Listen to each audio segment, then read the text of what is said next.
شكوت إلى وكيع سوء حفظي فأوصاني على ترك المعاصي فإن العلم نور من إلهنا فإن العلم نور من إله ونور الله لا يعطى لعاصٍ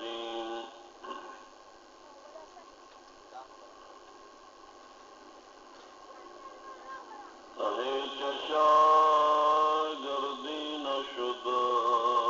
استادی کارا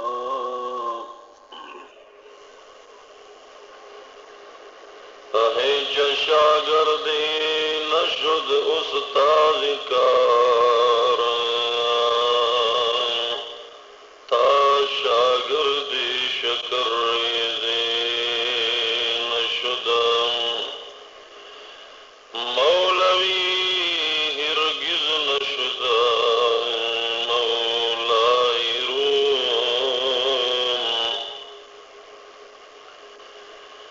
مولوی هرگز نشد مولای روم تا غلامی شمس تبریزی نشد صد هزار صد ورقه در نار کن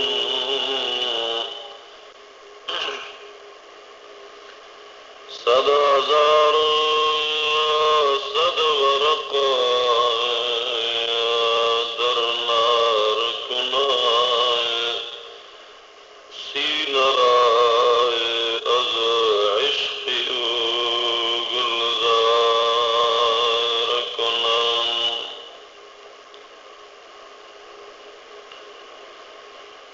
عمر خلقی زیرت کا پسد مرگان عمر خلقی زیرت کا پسد مرگان او چه بازار وی پا مزار د درویشانو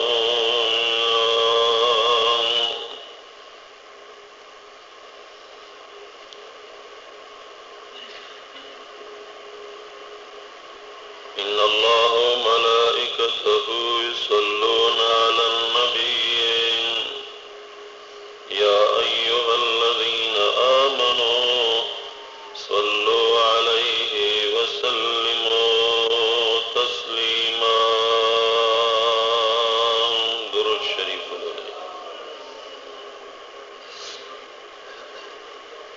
اللهم صل على سيدنا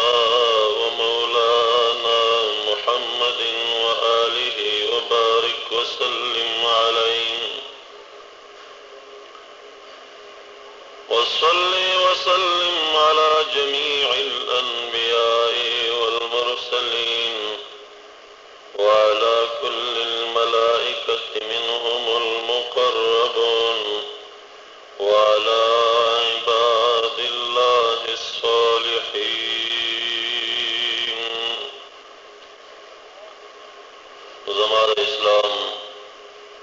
او خوږی کلمی او خپل دین او پاک مذهب مسلمانانو نننې بیان دا الہ العالمین دا خاصانو عبادو اولیاء الرحمن دا قسمونو چې دا په څو قسمونو باندې اولیاء الله په د انسانانو کې وي او د هغې کې د بعضې اقسامو چې هغې صاحبان د تکوین دي د هغوی اوصاف او د هغې کارونه چې هغوی په کومو اعمالو باندې دغې مقام ته رسېدلي.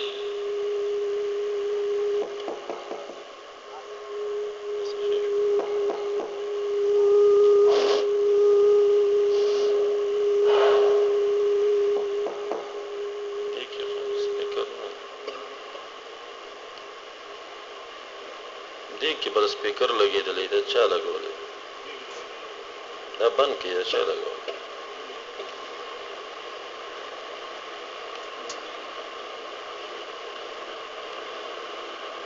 نو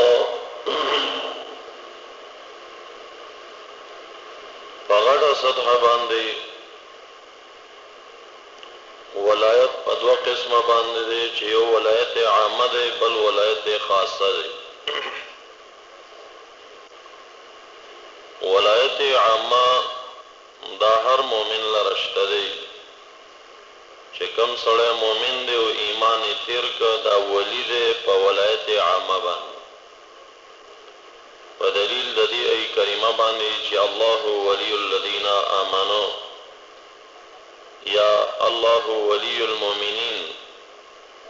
باری تعالی چې دی دا د مؤمنانو ولی دی او دوست دی.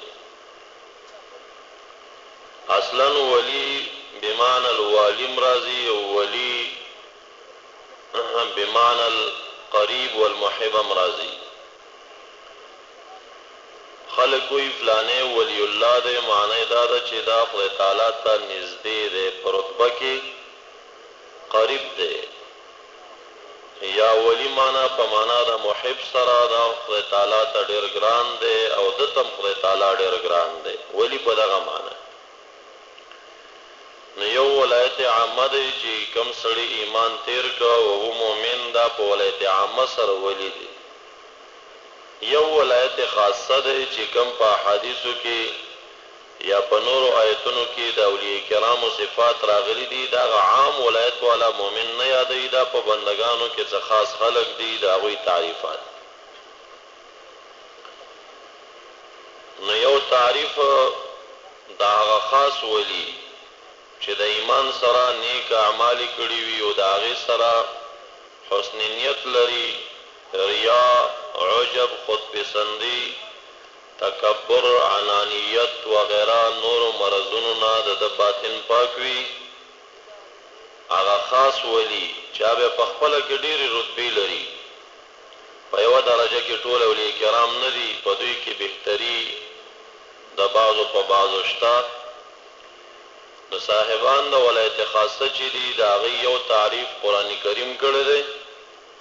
او یو تعریف یې په حدیث مبارک کې راغلی دی.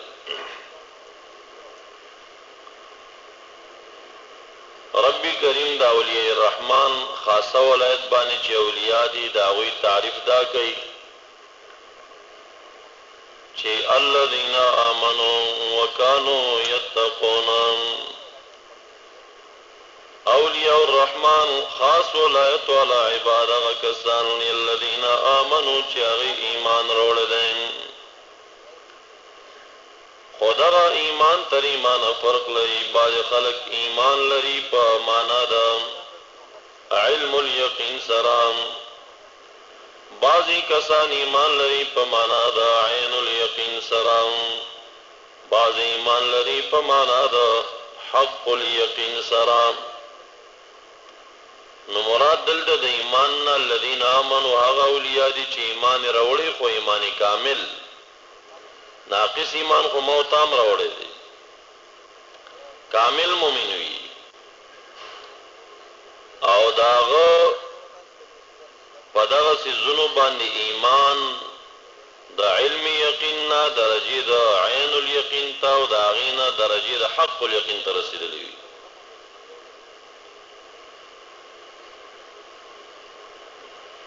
لکه حدیث مبارک کې راځي د احسان متعلق چې جبرائیل علیہ السلام تپوس وکړ چې مل احسان یا اخبرني عن الاحسان، د احسان څه شی دی؟ نبی اکرم صلی الله علیه وسلم ورته وایي احسان دا دی چې ان تعبد ربک کأنک تراه فإن لم تکن تراه فإنه یراک. احسان دا دی چې ته د خپل رب عبادت کې لکه ته چې ګوري، کته یې نه ګوري تا خو ګوري. نو مراد دلته د نبی اکرم صلی الله علیه وسلم مقصد دا دی چې ته داسې عبادت کې چې دا ستا د عبادت د علمي یقین نه درجې د عین الیقین ته رسېدلېږي، ګویا کې ته یې ګوري داسې عبادت کې. د قیامت په ورځ باندې به مونږ او تاسو خدای تعالی که نصیب وشو رؤیت به یې کوو، مونږ به یې ګورو. دا ثابت دی، دا به د مسلمانانو عقیدت وي. وجوه یومئذ ناظرة الی ربها ناظرة. ورځ د قیامت به مخونه چې وي دا به تازه وي څه مخونه، او خپل رب کریم ته به کتونکي وي. نو رؤیت د باری تعالی دیدار که خاصانو ته خدای تعالی ورکوي، او زمونږ نصیب شه، الہ دې نصیب وګرځوي یمین وي. دا ثابت دی. ته داسې سوچ وکړه چې نن هم ستا یقین دی چې باری تعالی موجود دی، خو په هغه ورځ چې ته یې ګورې په سترګو باندې هلته هم ستا یقین دی چې باری تعالی موجود دی. خو د دې یقین او د هغې یقین د ځمکې او د اسمان فرق دی، ځکه دا یقین د علمي یقین دی، هسې اورېدلي هم دي. زمونږ په دې علم راغلی دی، او هغه ځای چې مونږ په سترګو باندې ګورو هغه عین الیقین دی، بیا هغه په سترګو کتل دي، د هغې نه بعد زمونږ یقین حاصلېدل دي. د عامو خلکو او د اولیاء الرحمن په یقین کې دومره فرق دی لکه تا ته چې ورځ د قیامت کې باری تعالی په سترګو وګورې او هغه وخت کې کم یقین د خدای تعالی په وجود حاصلېږي، هغه یقین اولیاءو ته نن حاصل دی. په دې معنی نه چې لیدلی دی یا څه، خو د هغه د صفاتو انوار یې لیدلی دي، د هغه دلایل د قدرت یې معاینه کړي دي. لکه نبی اکرم صلی الله علیه وسلم بارک رب کریم فرمایي سبحان الذي اسرى بعبده ليلا من المسجد الحرام الى المسجد الاقصى. هغه ذات لره پاکی دا چې خصوصي بنده خپل محبوب علیه السلام د بیت الله شریف نه په نیمه شپه کې بوتلو مسجد بیت المقدس لرام. څه دپاره؟ لنریه من آیاتنا، دې دپاره مونږ ته دا سفر ورکړه چې وښایو مونږه نبي علیه السلام ته دلایل د قدرت خپله. نو هغه په دې لاره دا دلایل خپله ولیدل که نه، بیا اسمانونو کې وګرځېدل ویې لیدل هر څه. هغه سیر د نبي علیه السلام جسدي روحي و، او اولیاء کرام دا سیر کوي دې مقاماتو باندې تېرېږي، خو روحن روحي سیر وکړي، خپله خو دلته ناست دي. دا یوازې د محمد رسول الله صلی الله علیه وسلم خصوصیت و چې هغه دا سیر جسدي و روحي و.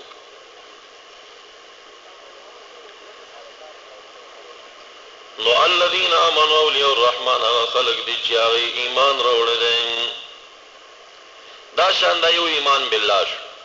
دا شان ایمان بالرسل، په رسولانو باندې ایمان. نو ما ته ایمان لرو چې نبی اکرم صلی الله علیه وسلم یو پیغمبر تیر شوی دی، زمونږه پیغمبر دی، نور انبیاء علیهم السلام. اوس هم دا یقین دی زمونږ، خو چې کله ورځ د قیامت کې موږ رسول الله مبارک په سترګو وګورو، ټول پیغمبرانو جماعت وګورو، هغه وخت کې هم زمونږ یقین وي. خو هغه یقین او دې یقین کې ډېر فرق دی، ځکه دا علمي یقین دی، او په هغه وخت کې چې موږ یې په سترګو وګورو درجه د عین الیقین. کله بیا د درجې د عین الیقین نه دا صاحبان درجې د حق الیقین ته پورته کېږي. بیا مثال علما داسې ورکوي د علم یقین، د عین الیقین، د حق الیقین. لکه ما تا ته چا ویلي چې دا اور سوځول کوي، زمونږ یقین دی چې سوځول کوي، خو دا درجه د علم یقین ده، زمونږ په علم راغلی. کله چې زمو ستا د وړاندې یو سړی باندې اور لګېدلی رمباړې او چغې وهي، دې وخت کې زمونږ دا یقین د علم یقین نه درجې د عین الیقین ته لاړ شي، په سترګو یې ګورو چې سوځول کوي. نو هغه یقین او دا چې مو لیدلی لا نه دی، خو فرق شته که نه. خو چې کله ما تا باندې خپله اور ولګېږي او خپله مو یو ځای وسوځېږي او درد حس کو، بیا هم زمونږ یقین دی چې یاره دا اور سوځول کوي، خو هغه درجه د حق الیقین ده. پیغمبران علیهم السلام په درجه د حق الیقین کې، زما ستا دا یقین دی چې جنت شته او شته، لیدلی مو نه دی، ورننوتې نه یو. خو محمد رسول الله صلی الله علیه وسلم د معراج په شپه باندې هغه مبارک جنت ته دننه شه، جهنم غاړه کې ودرېده، لندې جهنمیانې مو لیدل، او زما استام یقین شتا چې جنت او جهنم موجود دی او د رسول الله مبارکم یقین شتا چې جنت او جهنم موجود دی نو څومره فرق دی هغه خپل دننه شوی دی ورته جنت ته او موته دننه لاله دی دنیا نه هغه جنت ولیده یا موته کې یو ځوان دی یو ښه سړی دی یو بزرګ دی هغه په خوب کې جنت وګوري دا هغه یقین مونږ نه مضبوط دی هغه لیدلی دی موته نه دی لیدلی په خوب کې رؤیت خو ثابت دی په ویښه باندې چالان لیدلی نبي علیه السلام لیدلی دی نو دا یقین تر یقینه فرق لري نو یو خو هسې محض عناد کول دي چې بس الذین آمنوا ما ایمان راوړی دی زه مولیم نه ایمان تر ایمانه فرق دی د ایمان د کمال لپاره چې کوم څه ذریعې دي هغه معتاکله پوره راغلی نه دي ایمان کمال پس دی محبوب علیہ السلام فرمائی من ابغض لله واحب لله فقد استكمل الايمان چا چې د الله د رضا لپاره د الٰه العالمین د دشمنانو سره دشمنی وکړه او د الله د رضا لپاره د الٰه العالمین د دشمنانو سره بغض وکړه فقد استكمل الايمان د دغه سړي ایمان کامل شو یاره مان نیولې تر تاسو پورې چې دا څومره ناس وي دلته مونږ کې بغض په الله په تمامه طریقه نشته دی ډېر څیزونه به زه در وښیم زما ستا په خپلوانو کې یو سړی دی چې زناکار دی ښه راته پته ده چې دې سړي کې دا عمل دی چې زما ستا کور ته راشي په خلاص تندي هغه سره ستړي مه شي کو دا بغض په الله دی د الله د رضا لپاره دغه حسد او بغض من رأى منکم منکرا فلیغیره بیده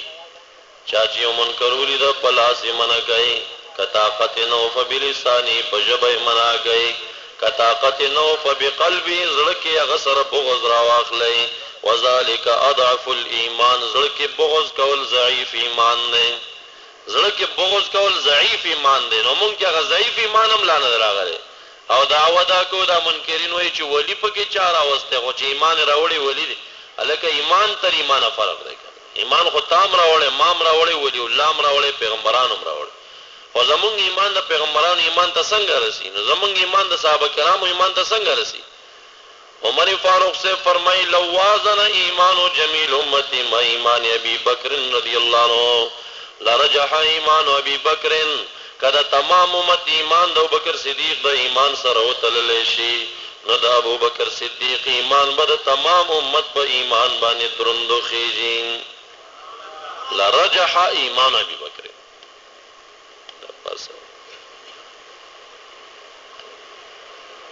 لرجح ایمان ابی بکر د ابوبکر صدیق سے بھی ایمان به پیر راجح خیږي نو ګوره دې کې پته لګي چې ایمان تر ایمان رجحان لري دسه اولیاء دي ابوبکر صدیق سے پیغمبر نه دی ولی دی صحابي دی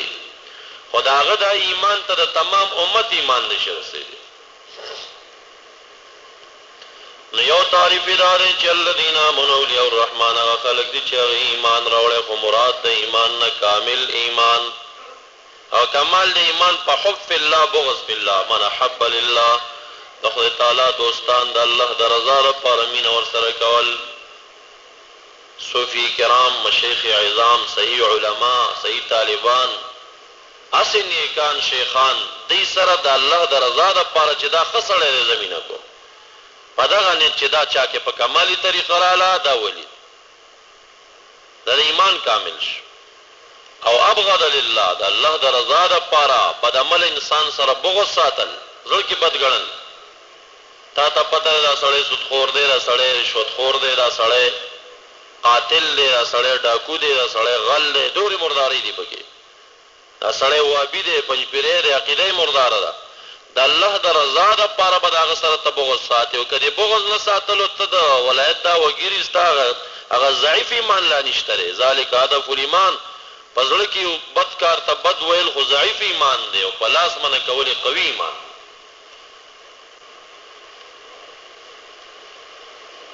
زمان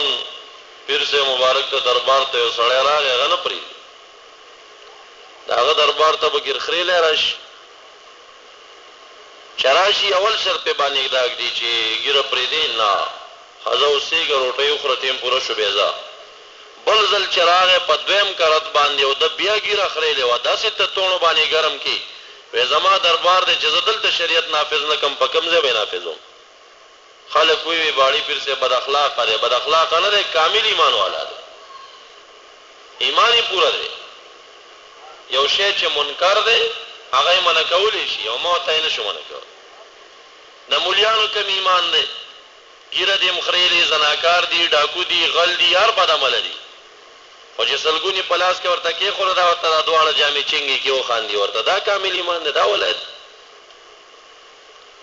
هغه امامان چې هغه د مقتدیانو کې هر قسم بد عملی ګوري خو د سرسید سرمنو د پاره د هغه سره څومره تعلقات ساتي دا کامل ایمان دی دا ولایت دی ولایت ابغض لله د الله د رضا د پاره به بد عمل ته بد عمل وای اخفقیږي معنی خبرې شي رسول الله او د خدای تعالی د خفغان په مقابله کې د انسان خفغان څه خبره نو بیا خلک وی دا بد اخلاق دی په خپل کور کې وال کوي رسول الله مبارک وی من رأى منکم منکرا دغه جواب دی څوک راکړي چې آیا ګیر خریل منکر دی کنه دی دا نور ناروا کارونه منکر دي کنه دي هغه وی چې فليغيره بيده پلاس دی من کې قوي ایمان دغه دی چې هغه پلاس من کته ټوله ورکړاله وي بد اخلاق دا د خلکو علم شاخر دا د مولیانو علم دا د طالبانو علم دی چې اوس پوېږي خپلانه او پولیاو باندې چې د کامل ایمان والا دی او د هغه عمل د وجنه ایمان کامل شوی دی دې پاږي کې هغه ته بد اخلاق د سم نه د چګنی پاول زلنا خپل اخلاق او انداز کې هغه ته ترغیب ورکړي نصیحت ورته کوي یقین نه رب ذاتو کوي چې وخت راغلی چې 3 غنټې د مجلس کې غږېدل ستړی ستومانه بل مل مراغله د پاږي کې یو غلطی لیدلې ده یو غنټه یوازې هغه ته نصیحت کړي خدای د پاسه چې دوباره هغه عمل هغه انسان تازه کوي نو به لاس نه کار اخلي وې زما دربار دې چې په خپل کلی کې شریعت نافذ نه کم ځای کې نافذ نو خلک وې دا بد اخلاق الذين آمنوا اولیاء الرحمن او خلق دي چې ایمان راوړي او کانو یتقون او دوی تقوادار تقوا پکې ده نو تقوا نه خبره چې دا تقوا دې څه شي دا د آسان کار رب کریم خلن اخلاص کړ چې ولیا غره چې ایمان لري خو ایمان نه ګوري کامل ایمان او تقوا پکې وي دغه ولی دې چې تقوا پکې وي راډو نو لګوي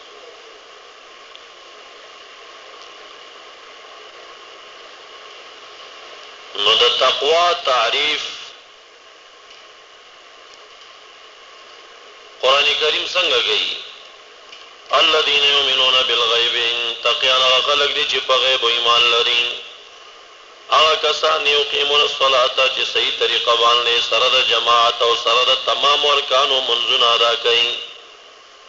ومما رزقناهم ينفقون هغه مال له چې موږ د تور کړي دا غنه خیرات او خرچیم کوي کبخیل و خیرات نه کولو متقین دي زکات نه ور کولو متقین دي منځ نه کولو کم وخت قضا کېدو متقین دي نو متقی هغه دي چې په تمامه طریقه د منځ ارکان سره هغه د منځ کوي بل غیر متقی تعریف دار دي وعدت للمتقین الذين ينفقون في السراء والضراء والكاظمين الغيظ والعافين عن الناس متقیان هغه خلق دي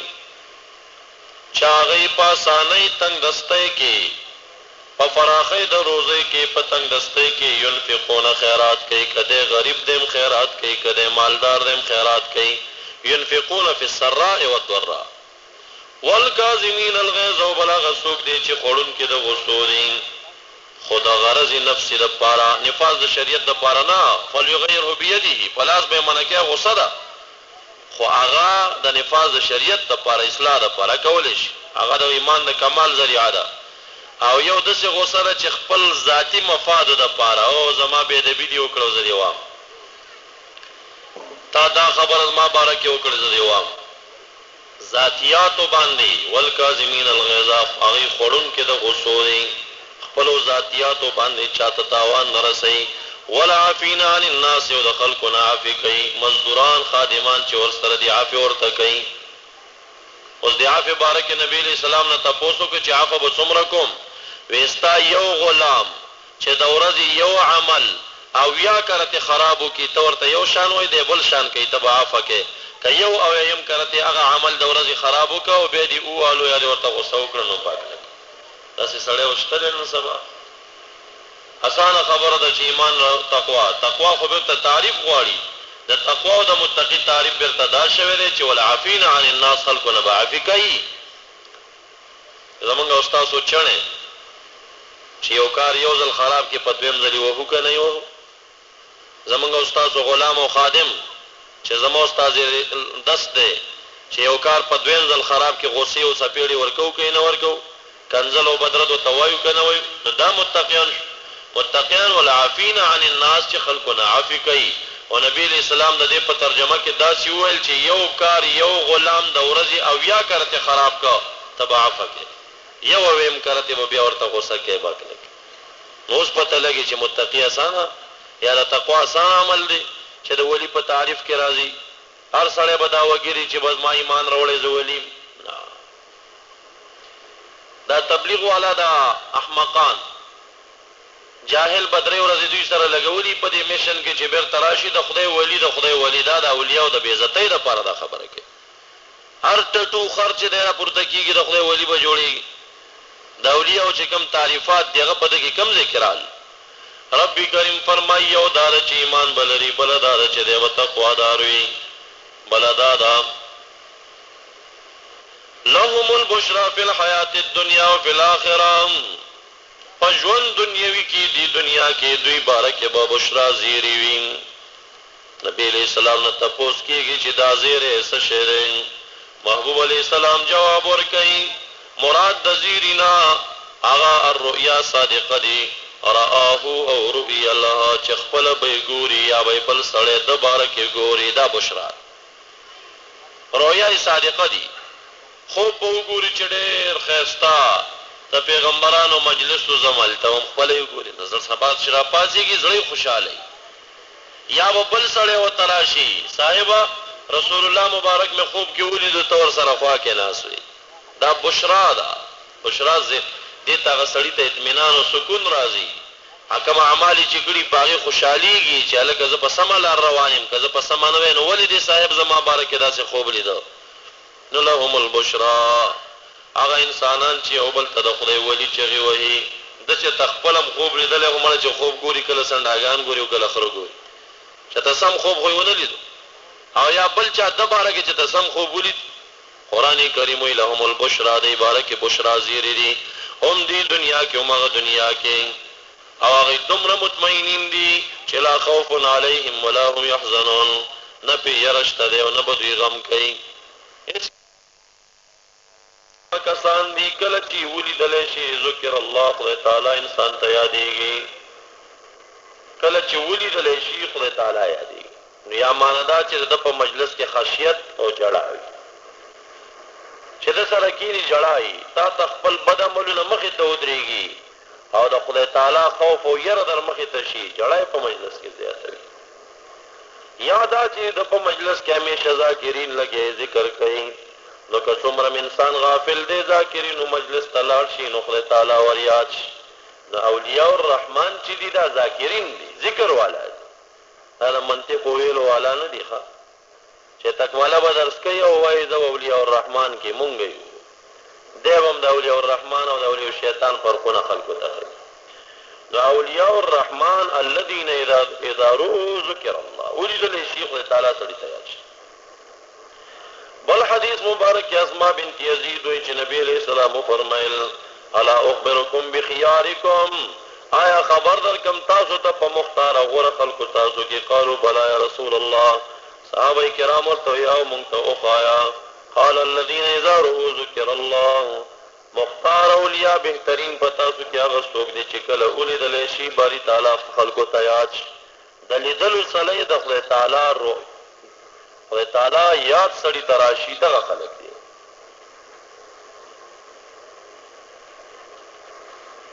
دا یو بل تعریف په حدیث شریف کې ذکر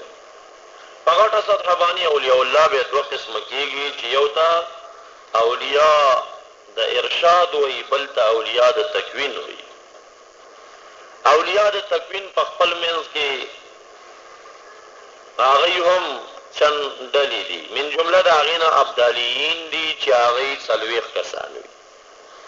یو چې په هغې کې وفات شي بل خدای تعالی هغې مقام ته راورسوي 40 نه کمیږي نه جلال الدین سیوطي رحمه الله په حاوی کې په دغه ابدالیینو باندې مستقل کتاب لیکلی دی او په هغې کې غالبا څه کم 40 احادیث د ابدالیینو په ثبوت کې راغستې دي او بیا وایي چې بهم تمطرن دا پتا سو چې باران کېږي دا د دې ابدالیینو برکت دی د دوی په واسطه باران په خلکو کېږي یعنې دا خلک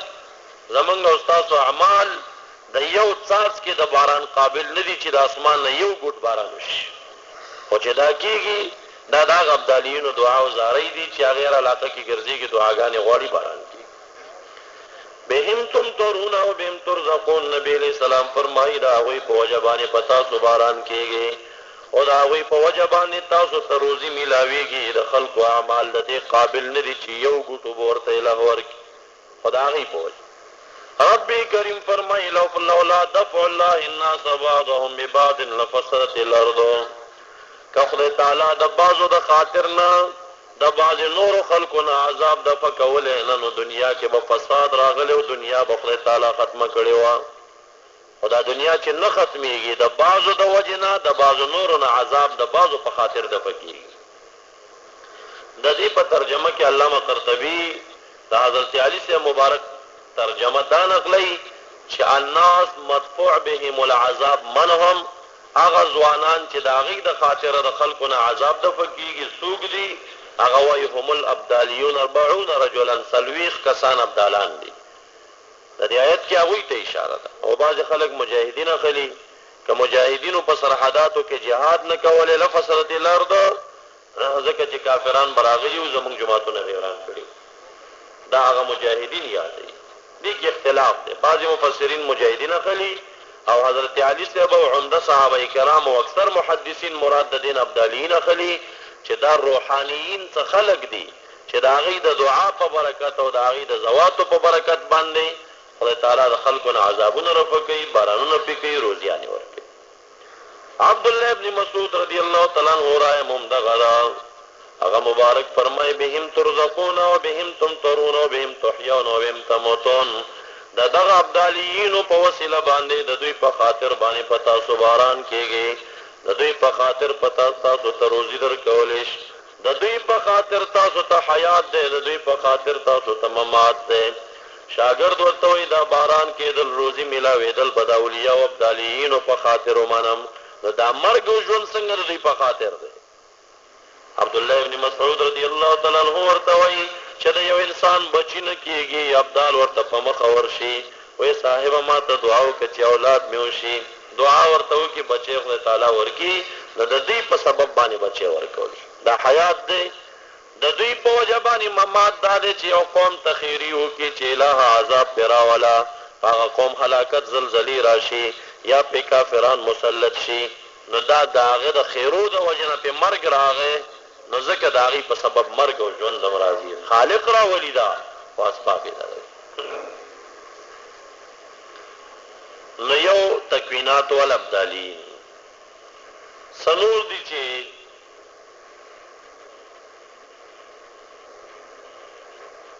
نجبا دي خاصان دي هغه 2 کسان دي دا غي بارکم په حدیثو کې ذکر راغلی دی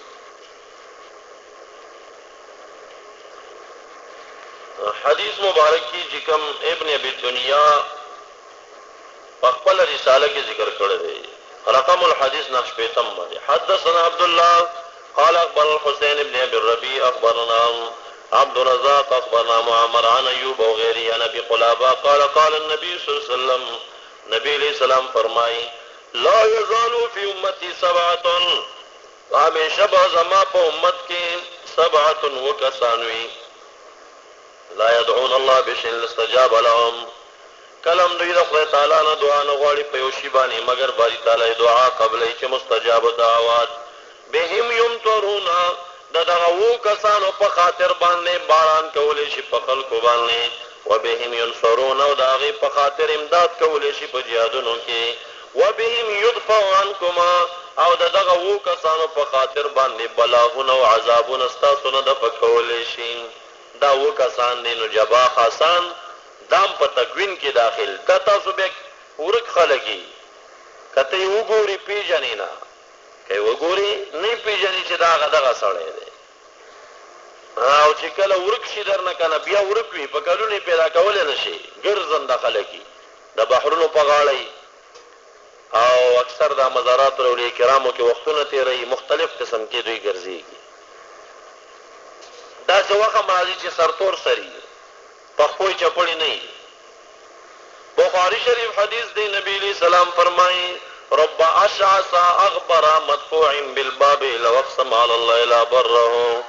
ساولی او الرحمن دا سے خلقم شتا اشغص اغبرات ببر سر والا دی خفی ابلخ والا دی. کدا خدای تعالی په ذات باندې قسم وخوري چې باری تعالی بلغرستو باران کوي نو الہ العالمین حانس کین باران کوي. دعای دومره مستجاب ده چې خدای تعالی قسم بالله چې داسې بکئی او مغسی کوي. نو دا وکسان په تکوین کې داخله دي. سلور کسان نور دي چې هغه ته او تادان وي. تمام امت کې سلور کسانی بیا وتد دمیخ په معنا باندې د ځمکې په څلور اړخونو باندې مقرر وي او شمال کې یو کس وي، جنوب کې یو کس وي، مغرب کې یو کس وي، مشرق کې یو کس وي. دا تمام ځمکه چې خدای تعالی کله اراده د ځمکې د ډوبولو کې د خلکو د ګناهونو د وجه نه په غضب کې راشي دی او تادان دي زارې او دعاګانې شروع کی چې الہ لک صبر الہ صبر خداوند کریم دا غي دعا قبول کی. دا په معنا د وتد باندې دی او تاد دي د ځمکې میخونه دي د ځمکې د غر کېدونه د دې د دعا په خاطر بچ کړي. دا ټول د تکوینات واله دوی ارشاد سره تعلق نه ښه. دوی دا جمعات کې درېدل او تقریر کولو ورګه دغلطه بد عقیده زیات شوی دی لکه اصلاح پکې وکم او دغلطه بد عمل دی اصلاح پکې دی سره تعلق نه. لکه د دې مثال د خضر علیہ السلام او د موسی علیہ السلام پیغمبرانو علیهم السلام کوم دغه سیو کنه چا ارشاد کې کار کول او چا تکویناتو کې کار کول. اوس موسی علیہ السلام د ارشاد والا پیغمبر دی. هغه کافر اسلام تراولی هغه بد عمل نیکی تراغواړي او خضر علیہ السلام د بحر په غاړه مجمع البحرین کې قلار پروت دی. هلکه ولی جمعات کې امامت نه کې دعوت نه چلے نه هغه په دې مکلف نه دی. موسی علیہ السلام ورځي به دوړ رواني کله ماشوم قتل کله کشته سورې کوي. ګور خبره ټول د خلکو سره دا وای دا به کشته می سورې کړي نه ظالم بادشاہ ته خستانو ته په دې چا مکلف کړي پیدا میزان نه دي کړي ما فالتو نمبري ځان نه مې دي کړي ما ته امر پدې شوی چې دا سیو. نو هغه واقعا لوی دلیل د دې دی چې موسی علیہ السلام صاحب د ارشاد دی او خضر علیہ السلام صاحب د تکوین. عام خلق تکوین والا اولیاء په ارشاد او مقدم غني ځکه دا وی دعاګانې ډېرې قبلې هاي کرامات ډېر زیات وي. نو دا د تکوین والا د عوام چې دي دا لوی اولیاء غني او چې کوم سړی په ارشاد کې لګیا دی ظاهري کرامات ډېر نه ښکاريږي هغه ته لوی ولی دوی نه وي. خو خبره داسې نه ده بلکې صاحب د ارشاداتو په تکویناتو بهتر دی. لکه د موسی علیہ السلام مقام په خضر علیہ السلام سو چند بهتر دی. د خضر علیہ السلام خو ولایت او نبوت کې اختلاف دی، سو کې ولی غني سو کې نبی غني. بهرحال اختلاف دی. که نبی هم شي نو په انبیاء العظم کې خو نه دی. او د موسی علیہ السلام کلیم الله شان تاغه چرته رسیدي شي د ارشاد کړي دی خلک اسلام ته راغلي دعوت چلولې او هغه چې کم دی دا کار نه دی کړي. اگر کده زید هغه شاګردي کوي په دغه فن کې هغه استاد جوړيږي خو مقام د موسی علیہ السلام عند الله زرها چند د خضر علیہ السلام نه بهتر دی. نو کم پیران مبارکان چې په ارشاد کې کار کوي هغه ته چې ورشي مرید ته وي ګیره پرېدا منځ کوا پټکې پسر کا زلف پرېدا داو کا ادا مریدانو اصلاح کړی دا اولیاء چې دي د دې رتبه د تکوینات والا نه بهتر. اگر که تورش څوک درته دم کی کله خکله خنه ورشه دعا را ته وکي دعا درته نه کوي کوي وکي درته کله قبول کله نه قبول. نو عوام خو ورته خدای بهتر ولی نه وي او عند الله غیر ارشاد کړی دی هغه اصلاح کړی دا هغه دومره خلق په شریعت برابر کړي چې تکوین والا خپل بچی لا نه برابر کړي. کم اولیاء چې په تکوین کې کار کوي د هغې خپل بچو کې ملا دومره اصلاح نه راغلي څومره چې د ارشاد والا ولی په عامو خلکو کې څومره اصلاح کړي. په دوی کې بیا جماعتونه دي او الہ العالمین رتبه پر رتبه دوی ته رتبې ورکوي.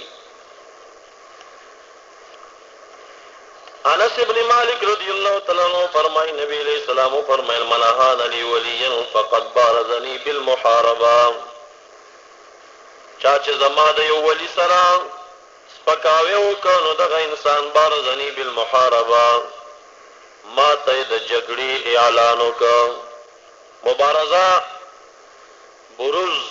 جنگ د میدان ته د یو چا مقابله ته وتلو ته ویل شي. البراز البراز دا په پهلوانانو اعلان کول څوک مقابله کولی شي. حدیث قدسی د الہ العالمین فرمایي من اعان لی ولیا چا چې زما د ولی سپکاوی وکړ فقد بارزنی بالمحاربه نو د ماته د جګړې اعلان وکړ او زما میدان د جګړې ته مقابله ته ووته.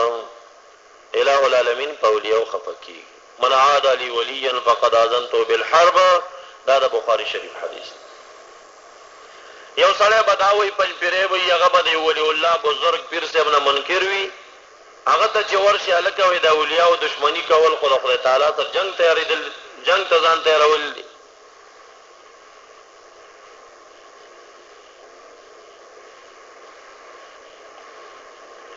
الله وایي زما جنګ ته دې تیار شي څوک چې جنګ ته وي تیار د اولیاو. خادم صاحب یو شعر کې د حدیث ترجمه کړي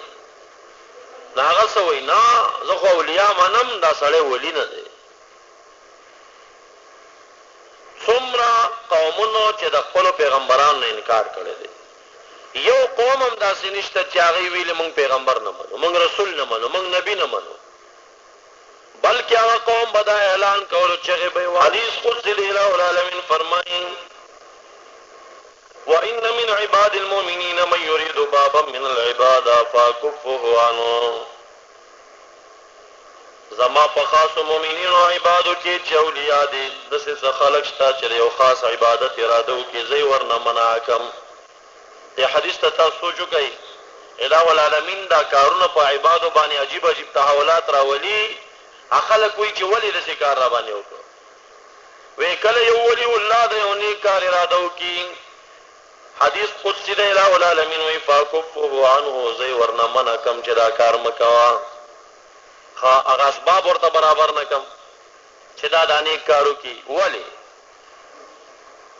لا يدخله عجب فيفسد لذلك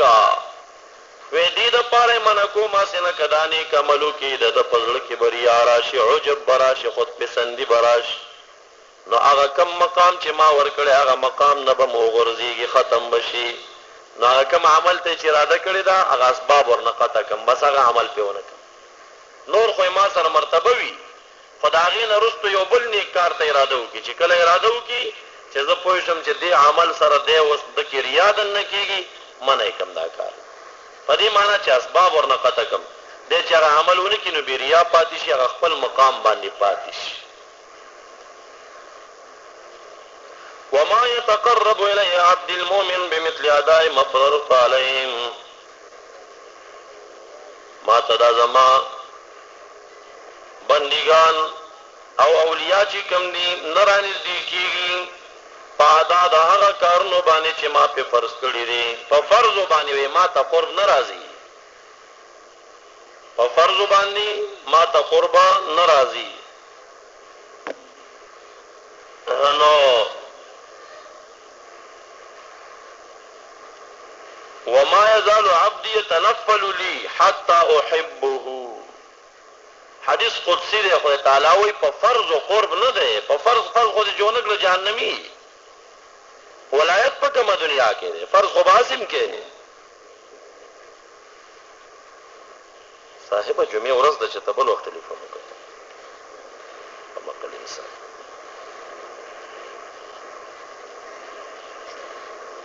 نو ما يزال عبدي يتنفل لي حتى احبه دا بنده چې ماته نږدې کیږي دا نفل کوي ماته په نفلي عبادت باندې داسې حد ته ورسېږي چې زه محبوب وګرځوم نو دې وخت کې ولی شي. اهل حدیث ځوانانو نفل خو سوچه پرېښودل، خلک هم د نفلو منکر کړل، سنت یې مثلث ورکړې هم نه کوي، واجب خو مني د سره نه، یو فرض راټینګ کړي دی وی ولی څه ته وایي، خو موږ اولیا یو که نه. حدیث قدسی دی رب کریم وایي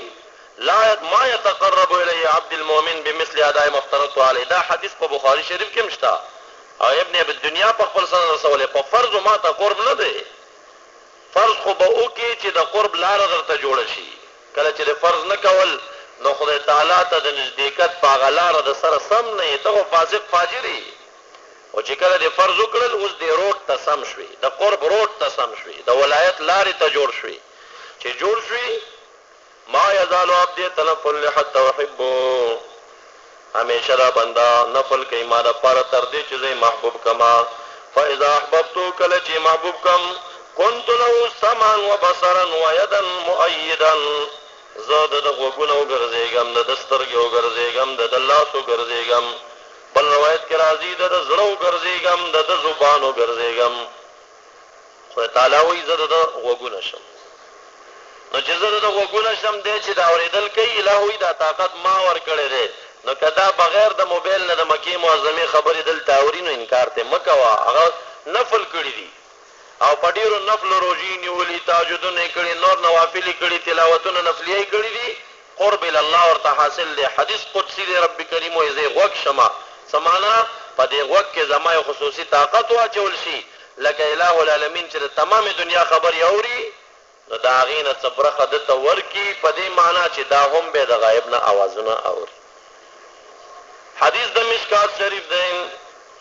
عمر فاروق صاحب آواز کوي یا ساریت الجبل، صحیح حدیث دی. منکرین هم د صحت د حدیث اعتراف کړی دی په کتابونو کې. هلته یو میاشت لرې فاصله نه، 59 مقام کې ساریه رضی الله عنه د صحابه کرامو مشر امیر دی. هغه ټول مجاهدین دا آواز اوري. حضرت علی صاحب وایي د جمعې په تقریر کې عمر صاحب دا آواز کړی او ما دا تاریخ ځان سره نوٹ کړ چې دې کې څه مقصد پروت دی. یو میاشت دو میاشتې بعد چې غازیان راغله نو موږ ته یې قصه بیان کړه چې موږ د عمر صاحب آواز واورېده. وی که دا آواز موږ واورېده چې غونډۍ یا سارې تل جبل چې غله ته پورته شو، کافرانو حمله کوله، شکست هم ورکول. د دې ځینه دومره لرې آواز رسول دا د عمر صاحب کمال، خو د هغوی غوږونه چې د آواز کینچ کوي دا د هغې کمال دی. بیا دا دومره لرې اوري څنګه؟ هلکه یو د ریډیوټیشن کمال دی، یو د ریډیو کمال دی. که ریډیو د خرابه وي ریډیوټیشن څومره هم فعالي کار خو نه کوي که، او که ریډیو ډېر هم جاپانی وي خو ریډیوټیشن اف ام کمزوری وي هم کار. نو د دواړو کې کمال پکار. د هغه کرامت دا چې اواز یې ورسو، او د هغې کرامت دا چې اواز یې واورېده کینچ یې کړه. دا د دواړو کرامت دی. کرامات الاولیاء کې صاحب د مشکات ذکر کړی دی. نو زه د دې غوږونه شمه نو بیا دې نه اعتراض مه کوه. که د اولیاء الله په کرامت لرې خبرې واورېدې او پنجبیریت انکار کوي چې زه یې نه منم، دا د خدای تعالی د قدرت نه انکار دی. د انګریز د قدرت دومره یقین ورته ساتي چې په یو دوه ګوتې سیز باندې د امریکې خبرې دلته اورېدل کېږي. او کنتو له سمعا، خدای تعالی حدیث قدسي کې وایي د دغې ولي غوږونه زه شم، یعنی زه خصوصي طاقت ورکې واچوم. د اله العالمین دا طاقت بیا نه ماني. دا څومره کمزورې عقیده ده چې باري تعالی ته داسې عقیده ساتي او انګریز ته داسې عقیده ساتي. دا د وهابیانو او د منکرینو عقاید دي. او بیا څه وایي موږ موحدین یو، موږ سوچه عقیدې والا یو. چې یو انګریز ته د خدای تعالی د قدرت نه قوي عقیده ساتي، دا دوی توحید. موحدین قوي ایمان والا اولیاء دي چې هغې دا شیونه په غوږونو اورېدلي او په سترګو یې لیدلي. وَبَصَرًا رب کریم فرمایي زه د دپاره سترګې جوړې شم، یعنې سترګو کې خصوصي طاقت واچوم. نو چې هر کله باري تعالی پکې طاقت واچوي نو بیا انکار مه کوه. هغه د دې ځینه ګورې لرې دنیا هم بې لیدی شي، لرې لرې علاقې به یې په سترګو باندې ګوري کشفن. دی وی نه نه نه نه ګورې چې دا عقیده ونه ساتي چې ولي چېرته کشف لیدلی. رسول الله مبارک فرمایي معراج نه چې رالم خلکو انکار وکړه چې ته بیت المقدس ته تللی نو موږ بیت المقدس لیدلی دی، کړکۍ څومره دي، دروازې څومره دي، ستنې څومره دي. دی وایي زه ډېر خفه شوم چې مختلف ومغه نو ما دا خو شمارلی نه و. جبريل علیہ السلام راغی ما ته بیت المقدس زما د ورغوي په شکل ښکارا کړ. وی ما به د مکې معظمې نه بیت المقدس ته داسې کتل لکه خپل ورغوي ته چې ګورم داسې به محبوب علیہ السلام د مسلم شریف حدیث دی زویل الارض فرایت مشارقها و مغاربها دا تمام ازمکه را تراغون شو د ازمکه مشرق او مغرب می ولیدل رایتو او یوم لیدل وهابي وای نه نه ګوره به مشرک کیږي دسه ونه وای چې رسول الله مبارک دنیا لیدل او جنت لیدل دې عجیب عقیدې حدیث قدسی رب کریم وای دغه بندا بصر او سترګې ز جوړ شمه ويدن زد د لاس جوړ شمه لاس کې رب کریم بیا داسې طاقت واچي چې دا غلاس مقابله به څوک کولای نشي ته ګوره جنت لیدم نشي او رسول الله مبارک د جنت دا میوش کولو طاقت هم لري. ترمذی شریف حدیث دی نبی علیہ السلام په معراج کې ناس جنماز سره داسې یو دم ښکته شو یا منبر باندې دی لکه سړی چې یو شی راخلي بیا راپورته شو. صحابه کرام ورته وایي چې څه شی دې راخیستل وي او جنت مې ولیده په جنت مې د انګورو غونچې ولیدې ما وی دا یو غونچه صحابه کرامو ته وړم چې لاس مې کوز کړ چې دا غونچه مې راخسته نو په زړه کې مې دا خبره رااله چې د جنت میوې ختمیږي نه دنیا فانی ده بیا به په دغه غونچه خلک څه کوي واپس مې پرېښوده دې نه پته لګي چې رسول الله مبارک د دې دنیا نه د جنت میوې شلولی شي دا طاقت په دې لاس کې چا واچوي الہ العالمین واچوي. بل حدیث مبارک کې راځي زه د سترګې د زبان شم زه د زبان شم لکه مولوی صاحب چې وایي گفتهی الله بوده گرچه در حلقوم عبدالله بوده په زبان او ستوني ژبه د بنده باندې ښکارېږي خو حقیقت کې دا وینا د خدای تعالی وي زه د زبان شم بیا چې دی په هغې کومه خبره کوي نو هغه خبره د باري تعالی د خوا نه القا ورته شوي وي. دا احادیث قدسیه دي.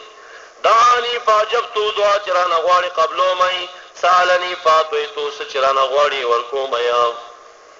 چې د هغې ایمان کمال ته نه رسېږي مګر په غریبۍ باندې رسېږي ولو بسطت له لافسدو ذالکا که زه ورته ډېره روزي ورکم وای بیا دا ایمان خرابېږي وای زه په هغه غریبي راولم. بعضې اولیا دي فقیران مساکین دي اولیا دي دا هم یو شق د اولیاو دی خو رب کریم وایي لو بسطتو که زه ورته پراخي د مال ورکم نو بیا د دغه هر څه ختمېږي نو بس غریبي پرې راولم په دغې کې ولایت ته دې رسېږي. بعضې دي من عباد المؤمنین من لا يصلح له ایمانه الا الصحه ولو اسقمته لافسده ذالکا څنور خلق دي چې د هغې دا ایمان چې کامل شوی دی په صحت که زه پې بیماري راولمه نو هغه مقام ټول خرابېږي ایمان هم خرابېږي وی بیا تمام عمر کې بیمارو منه وی چې بیماري کم ناشکره کېږي ایمان یې خرابېږي همداسې روغ جوړې ساتم. بعضې نور د عباد المؤمنینو نه دي من لا يصلح ایمانه الا السقم ولو اصححت لافسد ذالکا سنور خلق دي چې هغې دا ایمان چې کامل او روغ ساتي نو هغه مریضي ساتي که زه یې جوړ کم نو خرابېږي هغه بیا ټول عمر بیمار ساتم که جوړې کم چېرته صحتمندي کمه نو د هغه ایمان خرابېږي نور کارونه ترې کېږي هغه بیا تمام عمر کې بیمار ساتمه تر څو چې خپل ایمان کې دی پاتې شي. انی ادبر امر عبادی بعلمی انی بقلوبهم علیم خبیر. رب کریم وایي زه د خپلو بندګانو د کارونو تدبیر چې کوم په خپل علم باندې کومه زه د خپلو بندګانو په زړونو باندې خبیر ذات یم دې کې به ما سره څوک کار نه لري بس څوک به همیشه بیمار ساتم خو ولایت کې به یې ساتم ځکه که جوړومی ولایت نه خرابېږي څوک به همیشه جوړ ساتم بیماری به پې نه راولم څوک به همیشه مالدار ساتم غریبي به پې نه راولم سبا همیشه غریب ساتم مالداری به پې نه راولم په دې شکلونو باندې عبادي المؤمنین هغه اولیا په دې مقامونو کې ساتم زه یې په زړونو خبیر یم که چېرته دا یو کار ورته بدل په بل کمه دی به په هغه ولایت کې نه پاتې کېږي د نه خراب کارونه کېږي. نو باری تعالی هغه خپل مقاصد چې د خپلو عبادو کې تصرفات کوي هغه ښکاره کړل چې دې کې زما مفاد دي زه پې عالم یم ځکه داسې حالات په خلکو باندې راولم. دا د اولیاء کرامو متعلق یو څه بحث وشو انشاءالله بل بیان د اولیاء کرامو په تعریفاتو باندې او د هغې په اقسامو باندې هم کېدونکی دی. درود شریف په شوق سره اللهم صل على سيدنا ومولانا محمد ربنا اغفر لنا ذنوبنا وكفر عنا سيئاتنا أنت مقصودنا ورضوك مطلوبنا روحك وتزادي رب اشرح لي صدري ويسر لي أمري واحلل عقدة من لساني يفقه قولي اللهم صل على سيدنا ومولانا محمد